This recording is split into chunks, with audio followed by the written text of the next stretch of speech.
There's definitely things that culturally, I guess even it depends what you define as culture, that maybe some groups do better than others, but again, it depends on the priorities.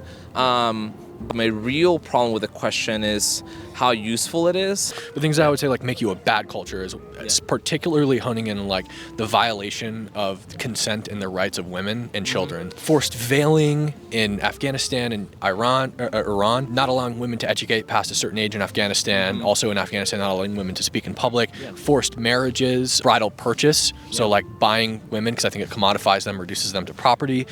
Child labor, child marriage, female virginity testing in Africa, parts of Asia and the Middle East, which are just like super invasive tests on women to prove that they're virgin so they can be, again, married off for a price.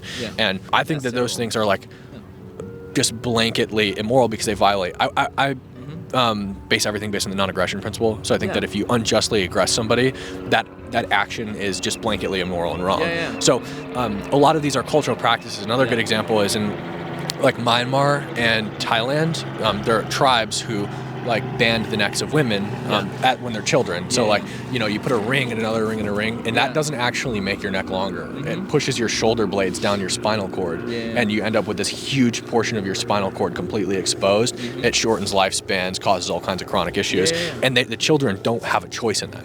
And so, I mean, I think I heard somebody today argue that like that could be a thing where like they don't have access to like the medical technology to determine that is a wrong thing to do, and like you could fairly make that argument, but I think really when it comes to especially a lot of like Middle Eastern countries and their cultural practices and laws, and you look at like spousal rape and not allowing women to educate, those are things that like you don't need medical technology to figure out those are wrong things. You know what I mean? You actually don't need any information to figure out those are wrong. So those I would view that as like inferior cultural practices. And the reason I think it's useful is not to like shame people or anything like that, but if you are called racist for ever calling those things out, they'll never change, and they'll stay that way forever.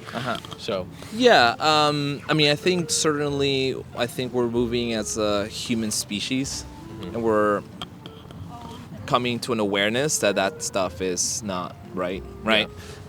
Because I mean, again, I'm a big believer in self-determination, in the potential of humans, right? Regardless of your color of skin or your gender. I mean, heck, I'm here. You know what I mean? I traveled all the way from Quito, right? I went to school. Is that in Ecuador? Yeah, that's the capital. Yeah. Nice. I immigrated to this country, went to school in Miami, did computer science. I work at Microsoft now, you know, and I'm now studying at this incredible school. Like the journey and the human potential that you could say the society has afforded me, right, is great, right? And that's and I think I totally agree with you with that those things are something that we should definitely not encourage, right?